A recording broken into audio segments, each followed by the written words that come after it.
Hi guys, this is Max here, back again with hopefully another great political video, and today we're going to take a look at the 2021 and 22 US House elections for the American House of Representatives. But wait, why did Max pull up this map of the 2010 House elections when we're talking about 2022? Well, the solution is very simple, many of you probably already guessed it. I believe, and the election results that we saw on the 2nd of November from Virginia and New Jersey, and actually from all across the country, have shown us that 2022 might actually be that very good year for Republicans.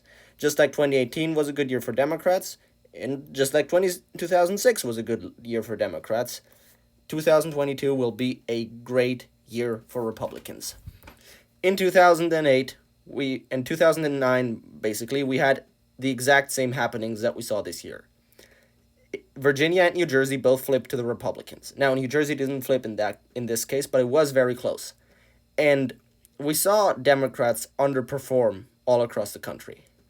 And as a result of that, we saw the Tea Party movement and a very, very, very heavily Republican House of Representatives in 2010.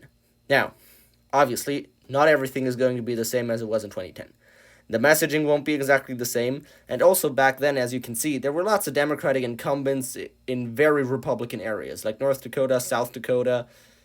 In Arkansas, you had a majority Democrat delegation and 2 Democratic senators before 2010, so there were lots more blue seats at red areas that flipped Republican. Of course, there were some very few red seats in very blue areas, like in Louisiana and in Delaware. The reason why those flipped is because of an overall very polarized national environment, and because Republicans were moving ahead so quickly and were picking up lots of steam across the country, Democrats in blue areas were also polarized and were less willing to vote for moderate Republicans in their own area. But overall, Democrats really did fare well in 2010, and I don't expect them to be faring too well in 2022. Now, the only thing that the Republicans would have to do at this point in order to win big would be to stay on message, to criticize the Biden administration, and to prevent any big policy wins on the Democratic side from getting passed. So now, the Republicans would basically have to block this administration's work so that the administration has no work to show when moving into the election cycle. And lots of people will rightfully argue that this is bad for our country, that it's bad for our political system in general, when a party just blocks the president's policy out of blocking it, not because they disagree with it in any heavy way. We all may not forget that Obamacare was based off a Republican proposal. I just wanted to mention that. It was originally brought up by the Heritage Foundation, and it was remodified by the Democrats, and I do not support it in its current form, by no means. I don't think that it treats businesses in a fair manner, and I think that the policy that doesn't allow insurances to sell across state lines is total crap, but that's a discussion for a different case. What I'm off to is the Republicans who want to win would have to just prevent the Biden administration from getting anything significantly done. And the Biden administration would have to do a lot more than that in order to succeed.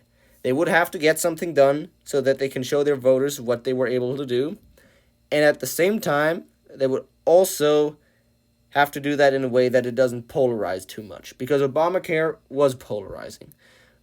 So what the Democrats would have to do in order to do well at the current situation would be to pass the legislation that they were promising the people, and they'd have to do it in a way that there is not too much Republican backlash and not too much polarization over that one issue.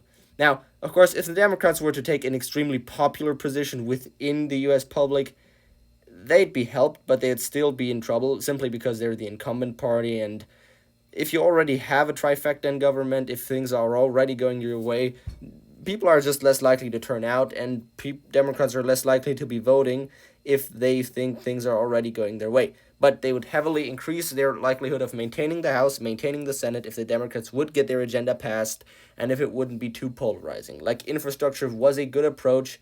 but ultimately the Democrats failed to deliver on that. And also, the Republicans found some very good reasons why this bill shouldn't get passed. I mean, it wasn't even passed yet, and already we're seeing inflation go up. We're seeing, yeah, we're seeing the markets, we're seeing gas prices rise. And of course, not everything of this has to do with infrastructure, but if the Biden administration doesn't do it, doesn't do a good job, if the country overall is not heading into the right direction, then the Biden administration is not doing a good job. I mean, it was the same thing with Trump. COVID cases were rising, thus the Trump administration wasn't doing a good job. The only way for a incumbent administration to be popular with the American people and to actually add on to their number of seats in Congress is if the country is heading into the right direction and the majority of people in the United States believe that there's still work that needs to be done to continue by the incumbent administration before everything's good. It's a very difficult path to take, and that's the reason why I believe the Republicans will have an easy pathway towards a heavy majority in 2022. And considering that there are no really good candidates on the Democratic side, and that Joe Biden probably won't run again in 2024, they'll also have a pretty easy pathway to the 2024 presidential election.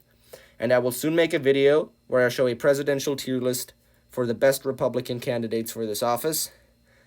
And yeah, I believe that would be mostly it for this video. And if you liked it, likes, comments, and subscriptions are greatly appreciated. I really love sharing my thoughts here on YouTube with you guys. You really mean a lot to me. And please also feel free to discuss policy positions. Just write what comes to your mind, and I will answer to that. Have a nice day, and just as always, Max out.